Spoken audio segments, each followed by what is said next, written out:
بسم اللہ والحمد للہ والصلاة والسلام علی رسول اللہ اما بعد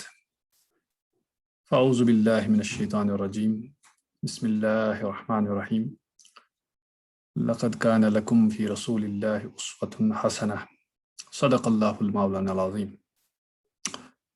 سیرت النبی علی صاحبہ علیہ الصلاۃ والسلام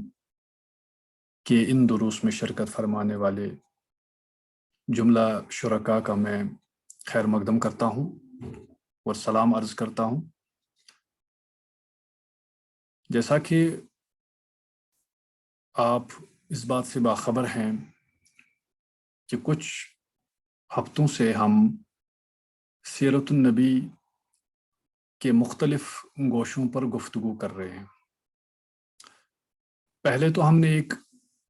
تعارفی ایک سلسلہ شروع کیا سیرت کے بارے میں، اور اس کے بعد لفظ سیرت جو ہے، لفظ سیرت جو ہے، اس کے لغوی معنی، اس کے اصطلاحی معنی، اس پر بھی ہم نے بحث کی۔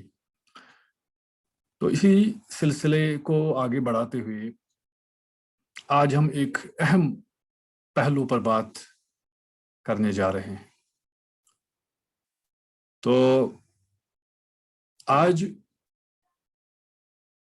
کے درس میں ہمارا موضوع ہوگا، ہم دو پہلو ہیں سیرت النبی کے، آج ہم ان دو پہلوؤں پر، دو آسپیکٹس پر انشاءاللہ العزیز گفتگو کریں گے۔ تو جیسا کہ ابھی تک ان تعارفی سلسلوں میں آپ نے سماعت فرمایا کہ حضور صلی اللہ تعالی علیہ وسلم کو اللہ تبارک و تعالی نے ایک ہمہ جہت، ایک کثیر الجہت شخصیت بنا کر بھیجا، اور آپ کی شخصیت کائنات کی سب سے عظیم ترین شخصیت ہے، اور آپ صلی اللہ علیہ وآلہ وسلم کو ان تمام خوبیوں کے ساتھ بھیجا گیا جو خوبیاں، جو خصائل، جو عظمتیں امکان کی حد تک ایک بشر میں جمع ہو سکتی تھیں۔ اللہ تبارک و تعالیٰ نے آپ کو اس قابل بنایا تھا، اس منصب پر بٹھایا تھا کہ آپ اس قابل ہیں کہ حضرت آدم علیہ السلام سے لے کر اس زمین پر جو آخری شخص بھی تولد ہوگا، پیدا ہوگا، اس کی رہبری اور رہنمائی کی کیپیبلٹی آپ کو ودیت کر دی گئی۔ تو ان مختلف آسپیکٹس پر بات ہوئی، سیر حاصل بحث ہوئی۔ تو آج ہم اسی سلسلے کو تھوڑا آگے بڑھاتے ہوئے یہ جاننے کی کوشش کریں گے کہ حضور علیہ السلام کی سیرت کے دو مین پہلو کون سے ہیں، اور ان دو پہلوؤں میں کس چیز کا دھیان رکھنے کی ضرورت ہے۔ مطلب جب ہم سیرت کی کتابیں پڑھیں گے تو ہزاروں کتابیں اس موضوع پر لکھی جا چکی ہیں، ہمارے پاس موجود ہیں، لیکن اس مطالعہ کے دوران جب ہم سلیکشن کریں گے سیرت کی کتب کی، جن کو ہمیں پڑھنا ہے، جن کا ہمیں مطالعہ کرنا ہے، تو ہمیں دو چیزوں کی طرف خصوصی دھیان دینا ہوگا۔ وہ پہلو کیا ہیں؟ تو آج میں اس کی طرف آپ کو لے جانے کی کوشش کروں گا۔ ویسے یہ دونوں پہلو جو ہیں، ہم نے ان کو تھوڑا ٹچ کیا ہوا ہے آلریڈی، جو ہمارے پچھلے دروس تھے ان میں ہم نے ان کے بارے میں بات کی، لیکن آج اس کو تھوڑا ڈیٹیل میں اس لیے واضح کرنے کی میں نے اس لیے آج یہ ارادہ کیا، کیونکہ مجھے لگا کہ جو دور حاضر ہے اس میں ان دو پہلوؤں کو اچھی طریقے سے سمجھنے کی بہت زیادہ ضرورت ہے۔ کیونکہ جب بھی ہم کسی بھی میدان میں اسٹڈی کرتے ہیں، علم حاصل کرتے ہیں کسی بھی موضوع پر، تو اس میں ایک بیلنسڈ اپروچ کا ہونا ضروری ہے۔ اگر ہمارا اپروچ بیلنسڈ نہ ہو، اگر ہمارے اپروچ میں توازن نہ ہو، تو ہم صحیح نتائج تک نہیں پہنچ سکتے۔ تو ان پہلوؤں کی جب ہم بات کریں گے تو پہلا جو پہلو ہے جس پر ہم نے زیادہ گفتگو کی ابھی تک، وہ پہلو ہے جناب رسول اکرم صلی اللہ تعالی علیہ وسلم کی سیرت کا عملی پہلو، عملی پہلو حضور علیہ الصلوۃ والسلام کی حیات کا، زندگی کا، مقدس حیات کا۔ عملی پہلو کیا ہے؟ عملی پہلو وہ پہلو ہے جو ہمیں حضور صلی اللہ علیہ وسلم کو بحیثیت اسوہ، بحیثیت نمونہ تسلیم کرنے پر ابھارتا ہے۔ چونکہ حضور صلی اللہ علیہ وآلہ وسلم کی جب ولادت ہوئی، آپ صلی اللہ علیہ وسلم کو اللہ تبارک و تعالیٰ نے، جب آپ کی عمر شریف 40 سال کی ہوئی، تو آپ صلی اللہ علیہ وسلم کو یہ حکم ہوا کہ آپ دین اسلام کی تبلیغ کیجیے۔ لیکن اس تبلیغ سے پہلے حضور صلی اللہ علیہ وسلم کی پرسنالٹی، حضور صلی اللہ علیہ وسلم کی شخصیت ایک مسلمہ شخصیت بن چکی تھی۔ یہ ایک ایسی پرسنالٹی بن چکی تھی جس پر سب لوگ اعتماد کرتے تھے۔ آپ کو امین بھی کہتے تھے، آپ کو صادق بھی کہتے تھے۔ تو حضور صلی اللہ علیہ وسلم کی حیات کا جو ہماری رہبری کے لیے سب سے زیادہ جو ہمارے لیے ضروری ہے، اگر ہم چاہتے ہیں کہ حضور صلی اللہ علیہ وسلم کو اپنا رہنما بنائیں، گائیڈ بنائیں، اپنا مرشد بنائیں،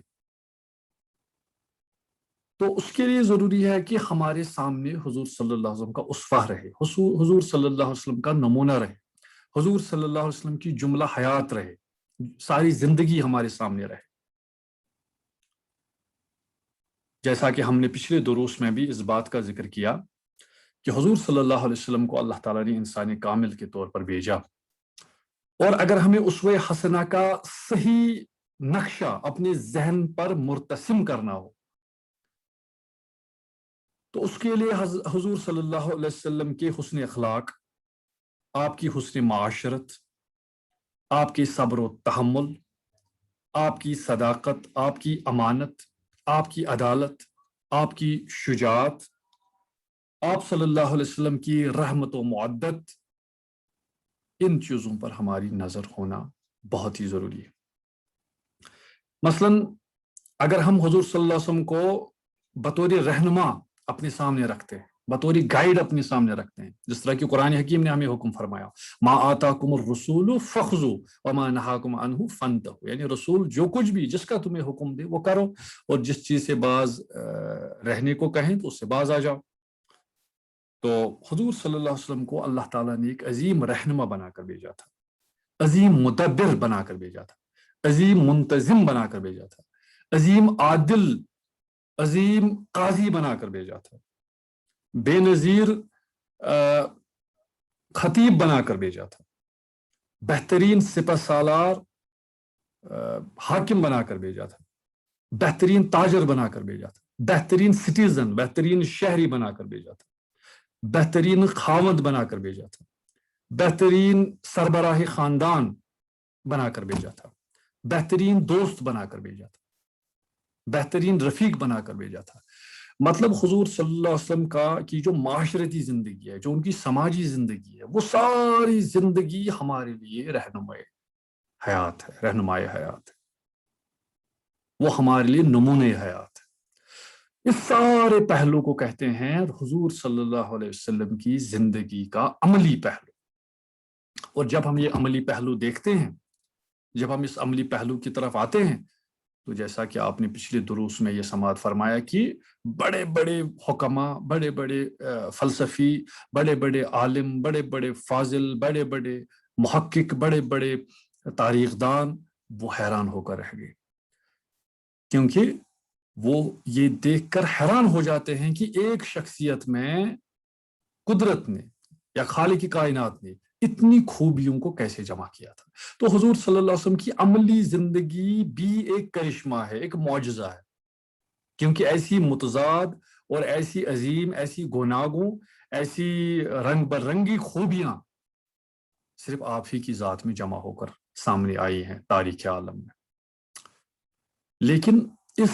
عملی پہلو کے ساتھ ساتھ ایک دوسرا پہلو بھی ہے، جس کا ہم آج جس پر انشاءاللہ ہم تفصیلی گفتگو کریں گے. لیکن میں یہاں پر یہ جو عملی پہلو ہے، چونکہ قرآن حکیم میں اللہ تبارک و تعالیٰ نے فرمایا من یطع الرسول فقد اطاع اللہ، جس نے رسول کی اطاعت کی اس نے اللہ کی اطاعت کی، جس نے رسول کا حکم مانا اس نے اللہ کا حکم مانا. تو اب رسول کا حکم الگ نہیں ہے اور اللہ کا حکم الگ نہیں ہے، اب ان کا حکم ایک ہے.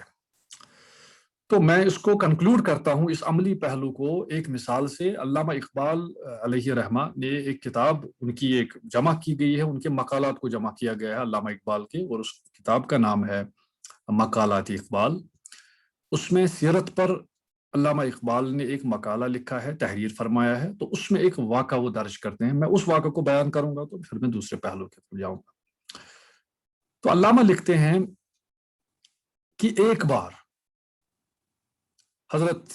مولانا روم رحمۃ اللہ تعالی علیہ وہ ایک راستے سے جا رہے تھے اور ان کے ساتھ ان کے کچھ شاگرد بھی ساتھ تھے. جب وہ راستہ چل رہے تھے تو واٹ ہی سا، انہوں نے کیا دیکھا، دیر ویر سم اسٹوڈنٹس، دیر ویر سم لٹل کڈس، دے ویر پلئنگ، کچھ بچے ادھر کھیل رہے تھے اور کھیل کود بھی مشغول تھے. تو مولانا روم کی شخصیت اتنی عظیم شخصیت تھی کہ ان کو بچہ بچہ جانتا تھا. تو فرماتے ہیں جب وہ راستے سے جا رہے تھے تو اچانک ان بچوں کی نظر مولانا پر پڑی. تو جب ان کی نظر پڑی تو انہوں نے فوراً اپنا کھیل روک دیا اور کھیل روک کر بچے جو ہیں ایک ایک کر کے سامنے آتے گئے اور مولانا روم رحمۃ اللہ علیہ کی خدمت میں سلام عرض کرتے گئے اور آپ کے ساتھ مصافحہ کرتے گئے. یہ سلسلہ کچھ وقت کے لیے جاری رہا اور مولانا روم رحمۃ اللہ، حالانکہ وہ اتنے بڑے عالم تھے، اتنے بڑے اسکالر تھے، اتنے بڑے عارف تھے، لیکن اتنے بڑے عارف باللہ ہو کر بھی، اتنے بڑے حکیم ہو کر بھی، اتنے بڑے عالم ہو کر بھی، تو انہوں نے کچھ وقت اس میں سے نکالا اور وہ رک گئے. ان کی شاگرد بڑے حیران ہیں کہ یہ بچوں کے لیے رک رہے ہیں. خیر جب سارے بچوں نے جو ہے اپنا سلام عرض کیا تو اس کے بعد علامہ لکھتے ہیں کہ دور سے ایک بچہ، وہ بھی دور کہیں پر ایک بچہ کھیل رہا تھا. تو اس نے وہاں سے عرض کیا حضرت مجھے بھی آپ کو سلام کرنا ہے، مجھے بھی آپ کو سلام عرض کرنی ہے، میرے لیے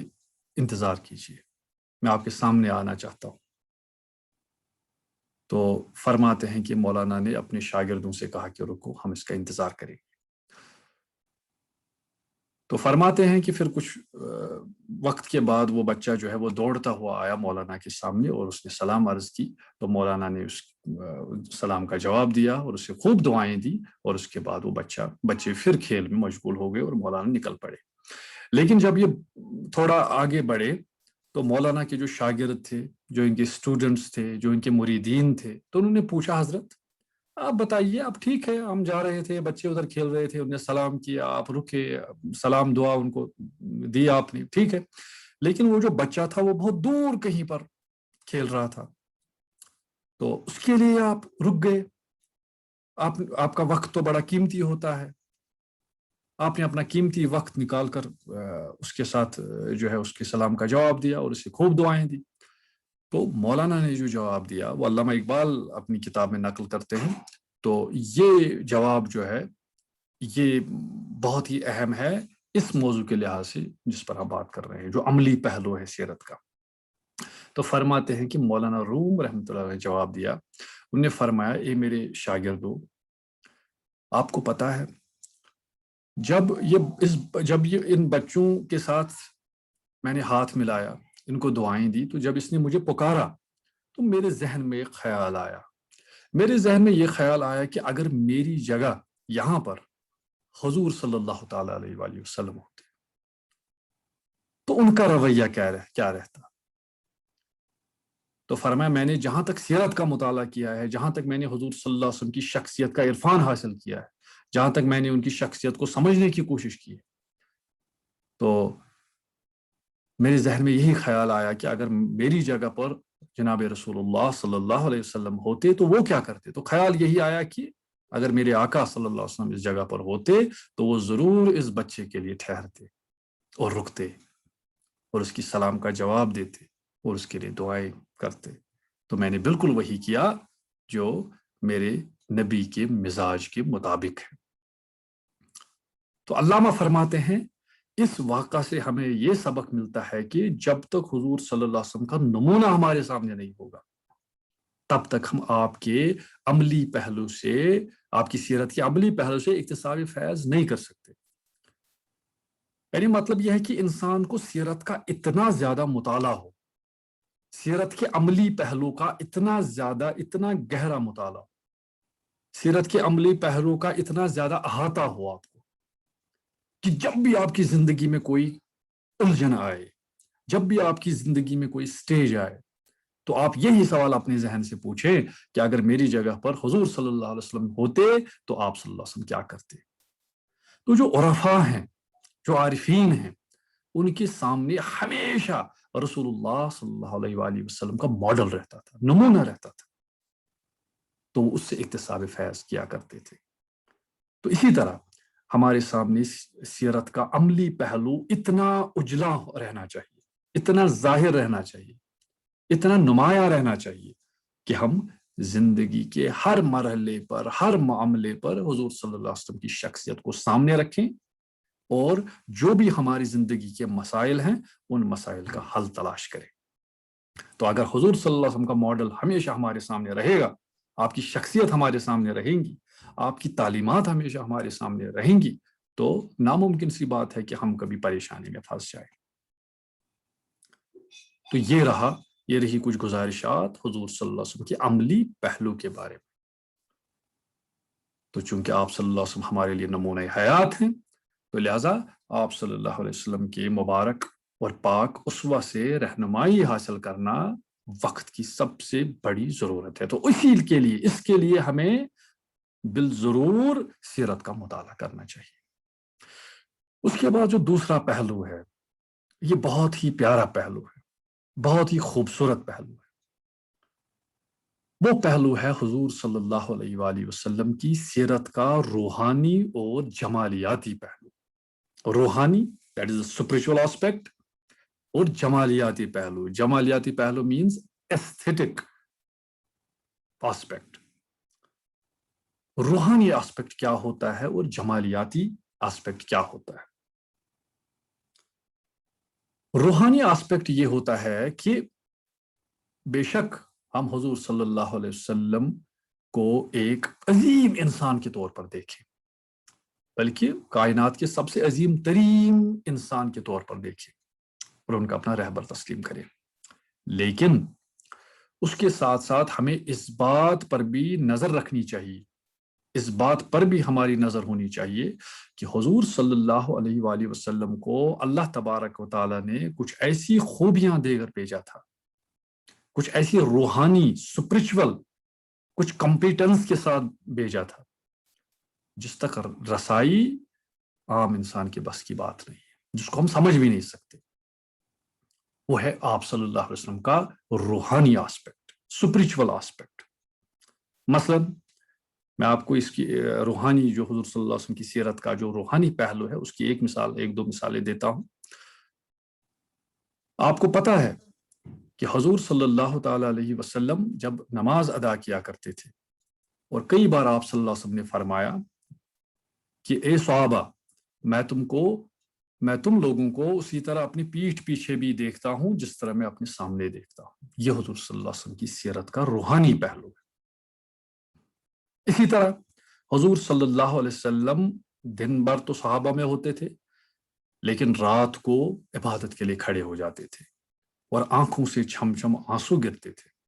آپ صلی اللہ علیہ وسلم قرآن مجید کی تلاوت کرتے اور آپ کی آنکھوں سے اشک جاری ہو جاتے، آپ کے پاؤں مبارک جو ہے، قدوم مبارک ہیں، وہ متورم ہو جاتے، ورم ہو جاتا آپ صلی اللہ علیہ وسلم کے پاؤں مبارک میں، عبادات کر کے، مناجات کر کے، اللہ کو یاد کرتے کرتے۔ تو اس کو ہم کہتے ہیں روحانی پہلو۔ اسی طرح آپ صلی اللہ علیہ وسلم کی شخصیت میں اللہ تعالیٰ نے آپ کے ذریعے کچھ معجزات ظاہر فرمائے، کچھ خصائص آپ صلی اللہ علیہ وسلم کو اللہ تبارک و تعالیٰ نے عطا فرمائے۔ اور اگر دیکھیں تو زیادہ تر صحابہ جو ہے وہ اسی سے زیادہ متاثر ہو گئے۔ مثلا آپ دیکھیے جو صحابہ کبار رضوان اللہ تعالیٰ علیہم اجمعین، ان کے قلوب میں، ان کے دلوں میں حضور صلی اللہ علیہ وسلم کی محبت کتنی رچی بسی تھی، وہ کتنا حضور صلی اللہ علیہ وسلم کو جس کو کہیں گے دیوانگی کی حد تک چاہتے تھے، ان کے دلوں میں دیوانگی کی حد تک محبت تھی حضور صلی اللہ علیہ وسلم کی۔ یہ کس بنیاد پر تھی؟ That was on the basis of the spiritual aspect, روحانی آسپیکٹ پر۔ انہیں پتا تھا یہ نبی تو ہے، یہ ہم میں اٹھتا ہے، ہم میں بیٹھتے ہیں، ہمارے ساتھ کھانا کھاتے ہیں، ہمارے ساتھ بازاروں میں چلتے ہیں، لیکن ان جیسا کوئی نہیں۔ ان کو اللہ نے ان خصائص کے ساتھ، ان عظمتوں کے ساتھ، ان رفتوں کے ساتھ بھیجا ہے جن کو چشم تصور میں بھی لانا ممکن نہیں۔ تو اس کو کہتے ہیں وہ روحانی آسپیکٹ۔ جس طرح میں آپ کو ایک اور یہاں سے ایک مثال دیتا ہوں، ہمارے یہاں جو اسلام لائے، ہمارے یہاں کشمیر میں حضرت شاہ ہمدان میر سید علی الحمدانی رحمۃ اللہ تعالی علیہ۔ عام طور پر میں کچھ دن پہلے ایک کتاب میں دیکھ رہا تھا، تو اس کتاب میں حضرت شاہ ہمدان رحمۃ اللہ علیہ کے زیادہ تر عملی پہلو کو ڈسکس کیا گیا تھا، لیکن اگر آپ دیکھیں حضرت شاہ ہمدان نے دین کا کام سب سے زیادہ جس پہلو کی وجہ سے کیا وہ تھا ان کا روحانی پہلو۔ لوگ کیوں ان کی طرف کھینچے چلے جاتے تھے؟ لوگ کیوں ان کے دیوانے بن جاتے تھے؟ وجہ یہی تھی کہ آپ کی شخصیت ایک روحانی شخصیت تھی۔ آپ کو اللہ نے ان کرامات سے، آپ کو اللہ پاک نے ان خوبیوں سے نوازا تھا کہ عام لوگ یہ جب آپ کو دیکھتے تھے تو یہ اندازہ ہوتا تھا دیکھ کر ہی کہ یہ کوئی عام بندہ نہیں ہے، یہ خدا کا کوئی نیک بندہ ہے، یا اللہ کا کوئی چنندہ بندہ ہے۔ اسی طرح جب حضور صلی اللہ تعالی علیہ وسلم پر نظر پڑتی تھی صحابہ کو، جب وہ آپ کے اطوار دیکھتے، آپ کا اٹھنا بیٹھنا دیکھتے، آپ کے معاملات دیکھتے، تو آپ کے معاملات دیکھتے تو پکار اٹھتے کہ یہ کوئی عام بندہ نہیں ہے، یہ سچ میں اللہ کا پیغمبر ہے۔ لیکن آج کل اگر آپ سیرتیں دیکھیں، جو عام طور پر جو سیرت کی کتابیں آج کل لکھی جاتی ہے، تو ان میں کیا کیا جاتا ہے؟ ان میں زیادہ تر عملی پہلو کو زیادہ اجاگر کیا جاتا ہے، زیادہ تر انہی پر لکھا جاتا ہے، انہی پر بات کی جاتی ہے، عملی پہلو پر۔ اور اچھی بات بھی ہے، یہ کوئی غلط بات نہیں کہ عملی پہلو پر بہت زیادہ زور ہونا چاہیے، لیکن بدقسمتی سے ہم یہ دیکھتے ہیں کہ عام طور پر جو آج کل جو سیرت پر زیادہ تر کتابیں لکھی جاتی ہیں، ان میں عملی پہلو کو زیادہ ٹچ کیا جاتا ہے۔ ایون غیر مسلمین جو ہے، جنہوں نے کتابیں لکھی، کیرن آرمسٹرانگ ہے، جو ہے اس کے بعد جو باقی جو اسکالرس ہیں جنہوں نے لکھا ہے، فلپ کے ہٹی نے جو ہے سیرت کے بارے میں بہت کچھ لکھا ہے، مونٹگومری واٹ نے بہت کچھ لکھا ہے، ٹامس کارلائل نے لکھا ہے، جن لوگوں نے بھی سیرت پر قلم اٹھایا ہے، تو انہوں نے زیادہ تر حضور صلی اللہ علیہ وسلم کے عملی پہلو کو ڈسکس کیا ہے۔ لیکن چونکہ وہ تو مغربی مفکرین ہیں، تو وہ آپ صلی اللہ علیہ وسلم کی روحانی پہلو جو ہے آپ کی سیرت کا، اس کو ٹچ نہیں کرتے، کیونکہ وہ آپ صلی اللہ علیہ وسلم کو پیغمبر تسلیم نہیں کرتے۔ لیکن انہی کی دیکھا دیکھی میں ہمارے کچھ رائٹرز، ہمارے کچھ سیرت نگار بھی جب وہ سیرت لکھتے ہیں تو وہ صرف کس پہلو کا ذکر کرتے ہیں؟ عملی پہلو کا۔ پیغام پر زیادہ زور دیتے، تعلیمات پر زیادہ زور دیتے، تعلیماتی پہلو کی طرف زیادہ رہنمائی کرتے، لیکن ساتھ ہی ایک پہلو جو ہے وہ نیگلیکٹ ہوتا رہا ہے، جس پر آج کل تھوڑا کم کام ہو رہا ہے، وہ ہے حضور صلی اللہ علیہ وسلم کی سیرت کا روحانی پہلو یا جمالیاتی پہلو۔ جمالیاتی پہلو کیا ہے؟ حضور صلی اللہ علیہ وسلم کی شخصیت میں اللہ تبارک و تعالی نے حسن رکھا تھا، خوبصورتی رکھی تھی۔ یعنی اگر آپ بیانات پڑھیں گے کہ صحابہ آپ صلی اللہ علیہ وسلم، شمائل ترمذی اگر آپ پڑھیں گے جس میں حضور صلی اللہ علیہ وسلم نے حلیے کو بیان کیا ہے صحابہ، تو آپ دیکھیں گے کبھی تو چاند کے ساتھ تشبیہ دی ہے، کبھی تو پھولوں کے ساتھ حضور صلی اللہ علیہ وسلم کی تشبیہ کی ہے، کبھی تو آپ کا جو پسینہ ہے اس کو مشک کے ساتھ جو ہے اس کو تشبیہ دی ہے۔ تو اس کو حضور صلی اللہ علیہ وسلم کی شخصیت کا جمالیاتی پہلو کہتے ہیں، ایستھیٹک پہلو کہتے ہیں۔ تو لہٰذا علمی پہلو کے ساتھ ساتھ، عملی پہلو کے ساتھ ساتھ جمالیاتی اور روحانی پہلو جو ہے اس کو ذہن میں رکھنا بہت ہی ضروری ہے۔ تو عام طور پر ہم دیکھتے ہیں، ہم حضور صلی اللہ علیہ وسلم کا آج کل نام تو لیتے ہیں، لیکن جو ہمارے قلب میں، جو ہمارے دل میں جو گرماہٹ پیدا ہو جانی چاہیے، جو ہمارے دلوں میں جوش پیدا ہونا چاہیے، جو ہمارے قلوب میں حرارت پیدا ہونی چاہیے تھی، وہ حرارت پیدا نہیں ہو رہی ہے، وہ جوش پیدا نہیں ہو رہا ہے، وہ مستی پیدا نہیں ہو رہی ہے، وہ سوز و گداز پیدا نہیں ہو رہا ہے۔ مثلا اسلاف میں ایسے بھی کچھ بزرگ گزرے ہیں جب ان کے سامنے صرف تذکرہ ہوتا تھا حضور صلی اللہ علیہ وسلم کے کا نام، اسم مبارک جب لیا جاتا تھا، ان کی آنکھوں سے آنسو گرتے تھے، وہ کانپ جاتے تھے، ان کی حالت متغیر ہو جاتی تھی۔ تو اس کو کہتے ہیں سیرت کا روحانی پہلو یا جمالیاتی پہلو۔ تو اس کو بہت نیگلیکٹ کیا گیا، اور ہمارے مغربی مفکرین کی دیکھا دیکھی میں ہمارے کچھ مفکرین بھی ہیں تو انہوں نے اس کی طرف زیادہ دھیان نہیں دیا ہے، لیکن ساتھ ہی کچھ ایسے بھی سیرت نگار ہیں، ان کی تعداد بھی اچھی خاصی اب رہی ہے۔ پرانے زمانے میں جو کلاسیکل جو ہمارے رائٹرز ہیں، علامہ ابن اسحاق ہوں، علامہ ابن ہشام ہو، علامہ ابن کثیر ہوں، یا اسی طرح قاضی ایاز ہوں جنہوں نے کتاب الشفا لکھی ہے، تو انہوں نے آپ صلی اللہ علیہ وسلم کے جو ہے عملی پہلو پر بھی روشنی ڈالی ہے، اور اس کے ساتھ ساتھ آپ صلی اللہ علیہ وسلم کے روحانی اور جمالیاتی پہلو پر بھی روشنی ڈالی ہے۔ لیکن جو پچھلے تقریباً 60-70 سالوں سے، تقریباً 100 سالوں سے جو کتابیں لکھی جاتی ہیں، تو آپ دیکھیں گے ان میں جو غالب اکثریت ہے کتابوں کی، تو ان میں زیادہ تر جو ہے عملی پہلو یا علمی پہلو کی طرف زیادہ توجہ کی گئی ہے، لیکن اس میں جمالیاتی اور روحانی پہلو کو تھوڑا نظر انداز کر دیا گیا ہے۔ تو لہٰذا ضرورت اس بات کی ہے کہ ہم ایسی سیرت بھی پڑھیں ساتھ ساتھ جس میں حضور صلی اللہ علیہ وسلم کی جو سیرت کا روحانی اور جمالیاتی پہلو اس کا بھی تذکرہ ہو۔ اور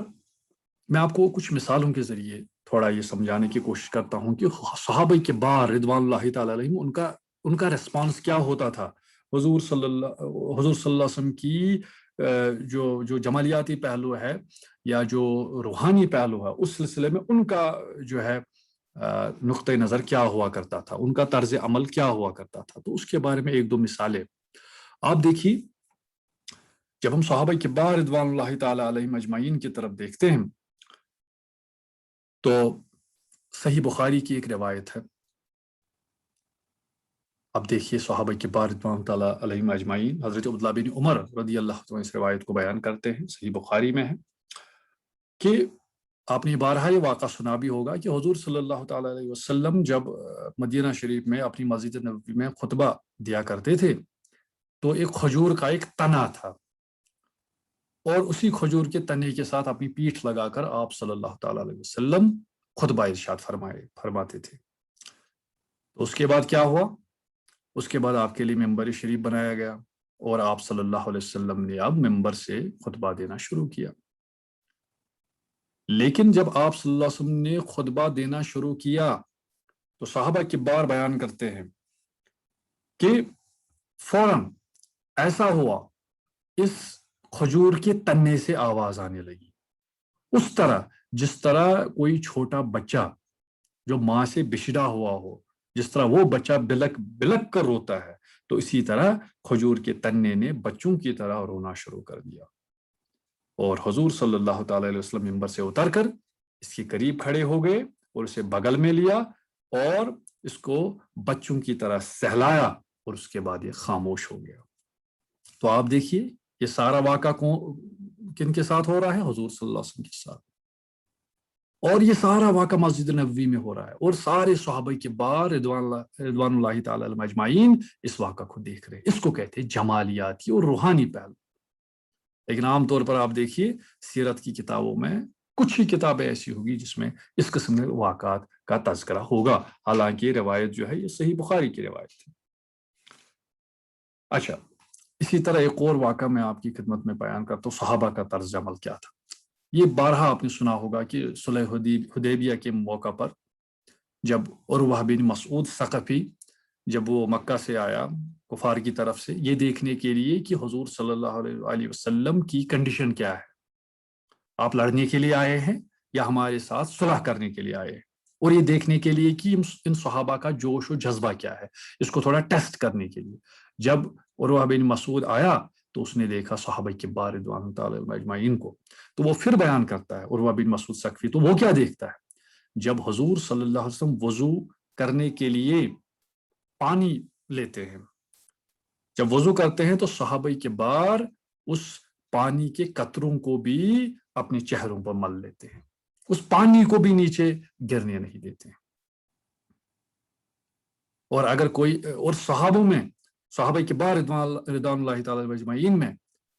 ایسا لگتا تھا، یہ عروہ بن مسعود نے وہ بیان دیا ہے، صحیح بخاری میں بھی یہ روایت بھی ہے کہ ایسا لگتا تھا کہ وہ لڑائی کریں گے آپس میں، قتال کریں گے آپس میں ان پانی کے قطروں کو حاصل کرنے کے لیے. یہ تھا طرز عمل صحابہ کبار کا حضور صلی اللہ علیہ وسلم کے متعلق. یہ تھا روحانی اٹیچمنٹ، اسپرچول اٹیچمنٹ صحابہ کی حضور صلی اللہ علیہ وسلم کے ساتھ. اور یہی اٹیچمنٹ ہمیں بھی ہونی چاہیے. مگر کیسے ہوگی؟ آج کل کی کتابیں آپ دیکھیے سیرت پر، تو عام طور پر اس قسم کے واقعات کا تذکرہ یا تو بہت کم ہوتا ہے یا تو ان کو نظر انداز کیا جاتا ہے. ایک اور واقعہ جو ہے، یہ علامہ قاضی سلیمان منصور پوری صاحب نے کتاب لکھی ہے رحمت للعالمین، یہ بھی سیرت کی ایک بڑی جانی مانی کتاب ہے. اس میں انہوں نے ایک واقعہ لکھا ہے حضرت فاروق اعظم رضی اللہ تعالیٰ عنہ کے بارے میں، حضرت عمر فاروق رضی اللہ تعالیٰ عنہ کے بارے میں. وہ لکھتے ہیں کہ ایک بار حضرت فاروق اعظم اپنے دور حکومت میں، یعنی حضور صلی اللہ علیہ وسلم کا انتقال ہو چکا ہے، وہ جا رہے ہیں. تو جب وہ جا رہے ہیں انہوں نے دیکھا کہ ایک جھونپڑی سے ایک عورت حضور صلی اللہ علیہ وسلم کی یاد میں کچھ اشعار پڑھ رہی ہے، کچھ نعتیہ کلام پڑھ رہی ہے، حضور صلی اللہ علیہ وسلم کی محبت میں، حضور صلی اللہ علیہ وسلم کی الفت میں، حضور صلی اللہ علیہ وسلم کے عشق میں. تو جب وہ اشعار پڑھ رہی ہے تو وہ سیرت کی کتابوں میں درج ہے، علی محمد صلاۃ الابرار صلی علیہ طیبون اخیار. تو یہ اشعار جب وہ پڑھ رہی تھی، اس میں آخری جو شعر ہے تو اس میں وہ کہتی ہے کہ ہائے افسوس، افسوس کا اظہار کرتی ہے وہ بڑھیا، وہ عورت، ہائے افسوس، موت کے سبب تو بہت سارے ہیں، کاش مجھے یقین ہو جائے کہ روز قیامت مجھے حضور صلی اللہ علیہ وسلم کا قرب اور ان کا وصال حاصل ہو جائے تو میں مرنے کے لیے بھی تیار ہوں. یہ آخری شعر وہ بیان کرتی ہے. تو سیرت کی مختلف کتب میں اور قاضی سلیمان منصور پوری صاحب نے، یہ تو قاضی ایاز نے جو ہے کتاب شفا میں بھی اس کو درج کیا ہے کہ جب حضرت فاروق اعظم رضی اللہ تعالیٰ عنہ یہ سنا تو ان کی کیفیت ہی بدل گئی، ان کی آنکھوں سے آنسو جاری ہو گئے اور ان کو اس شدت سے یاد آئی جس پر وہ بھی زار و قطار رونے لگے اور دروازے پر انہوں نے دستک دی اور اس بزرگ خاتون کے ساتھ ملاقات کی. اور اس کے بعد اس سے کہا، آپ نے فرمایا جو اشعار تو پڑھ رہی تھی ان کو دوبارہ پڑھ. اس نے جب دوبارہ اشعار پڑھے تو آپ کہنے لگے کہ اپنے ساتھ میرا بھی نام شریک کر اور یوں کہہ ہم دونوں کو آخرت میں حضور صلی اللہ علیہ وسلم کا ساتھ نصیب ہو اور معاف کرنے والے عمر کو معاف کر دے رضی اللہ تعالیٰ. یہ تھی کیفیت صحابہ کبار کی رضوان اللہ تعالیٰ علیہم اجمعین. تو کل ملا کر دیکھا جائے تو یہ کیوں میں عرض کر رہا ہوں، تو اس کی بنیادی وجہ یہی ہے کہ سیرت کی دونوں پہلو ہمیں ان کو ساتھ ساتھ لے کر چلنا ہے. ہم زیادہ تر دن بدن ہم میٹیریلسٹ بنتے جا رہے ہیں، مادیت پسند زیادہ تر بن رہے ہیں، اور ہمارے ذہنوں سے، ہمارے وجود سے جو سپریچول آسپیکٹ ہے دین کا وہ دور ہو رہا ہے، جذبات ختم ہو رہے ہیں. تو ہمیں حضور صلی اللہ علیہ وسلم کے ساتھ ایک جذباتی وابستگی پیدا کرنے کی ضرورت ہے. ایک تو عملی پہلو سے رہنمائی حاصل کریں، لیکن اس عملی پہلو سے رہنمائی حاصل کر کے اس کے ساتھ ساتھ حضور صلی اللہ علیہ وسلم کے ساتھ روحانی اٹیچمنٹ، سپریچول اٹیچمنٹ ہونا بھی از حد ضروری ہے. جذباتی اٹیچمنٹ حد سے زیادہ ہونی ضروری ہے. اور اس کی پھر علامتیں کیا ہیں؟ کیسے ہمیں لگے گا کہ ہم سچ میں ہم روحانی ڈائمنشن حضور صلی اللہ علیہ وسلم کی جو لائف کی ہے اس کی روحانی ڈائمنشن سے ہم اکتساب فیض کریں گے، کیسے پتہ چلے گا ہمیں؟ اس کی بہت ساری چیزیں بیان کی ہیں علماء نے. اس میں پہلی چیز بیان کی ہے کہ ہمارے قلب و جگر میں اس بات کا شوق پیدا ہو جائے کہ ہم حضور صلی اللہ علیہ وسلم کی رؤیت کریں، حضور صلی اللہ علیہ وسلم کا دیدار کریں، ہم آرزو کریں، ہم تڑپیں وصال ہجر میں، جدائی میں، ہم خون کے آنسو روئے کہ کب ہمیں حضور صلی اللہ علیہ وسلم کی زیارت نصیب ہوگی، چاہے خواب، فی الحال تو خواب میں ہی ممکن ہو سکتی ہے، اور اس کے بعد آخرت میں بھی. ایک اور علامت ہے جس سے ہمیں یہ پتہ چلے گا کہ ہم میں روحانی ڈائمنشن، اسپرچول ڈائمنشن حضور صلی اللہ علیہ وسلم کے ساتھ اس میں سے فیض مل رہا ہے. اس کی دوسری نشانی یہ ہے کہ ہم اپنی زندگی کا ایک اچھا خاصا وقت، اپنی معمولات کا ایک اچھا خاصا وقت حضور صلی اللہ علیہ وسلم پر درود بھیجنے میں صرف کریں، درود کی طرف ہمارا رجحان ہو، نعت پڑھنے کی طرف ہمارا رجحان ہو، حضور صلی اللہ علیہ وسلم کی تعریفیں سننے کی طرف رجحان. اور ایک اور یہ بھی علامت ہے کہ ہم ان محفلوں میں بیٹھیں، ہم ان مجالس میں بیٹھیں، ان مجالس کا انعقاد کریں جس میں آپ صلی اللہ علیہ وسلم کا ذکر ہو، جن میں آپ صلی اللہ علیہ وسلم کی حیات کے تذکرے ہوں، جس میں آپ صلی اللہ علیہ وسلم کے حسن و جمال کا بیان ہو، جس میں آپ صلی اللہ علیہ وسلم کے کمالات کا بیان ہو، جس میں آپ صلی اللہ علیہ وسلم کے معجزات کا بیان ہو، جس میں آپ صلی اللہ علیہ وسلم کے صبح و شام کے معمولات کا بیان ہو. تو ہم زیادہ سے زیادہ اس قسم کے معمولات میں اپنے آپ کو مشغول رکھیں. تو یہ چیزیں جو ہے یہ دراصل علامتیں ہیں کہ ہم میں سچ میں ہم حضور صلی اللہ علیہ وسلم کی جو روحانی شخصیت ہے، جو روحانی آسپیکٹ ہے، اس سے ہم اکتساب فیض کر رہے ہیں. تو اس درس سیرت کے دوران ہماری کوشش یہی ہوگی کہ ہم اس روحانی ڈائمنشن کو بھی ساتھ ساتھ کور کرتے جائیں. تو جب ہم اس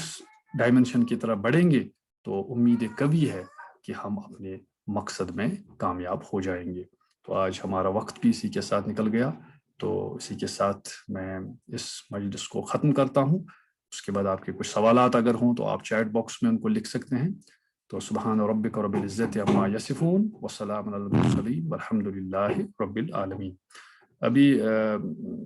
بہت جلدی ہمارا یہ ڈسکنیکٹ بھی ہو جائے گا کیونکہ 40 منٹ جو ہے ہمارے ہو گئے. تو اس کے بعد میں دوبارہ سے اس کو ریسٹارٹ کروں گا. تو اس کے بعد آپ کے جو سوالات اگر ہوں آپ کے ذہنوں میں، تو اس کے بعد ہم ایک انٹریکٹیو سیشن تھوڑا بہت کریں گے. تو میں امید کروں گا کہ اگر آپ کے کچھ سوالات ہوں، فی الحال میں چیٹ باکس میں دیکھتا ہوں کچھ بھی کوئی کوشچن ہمارے لیے نہیں ہے. تو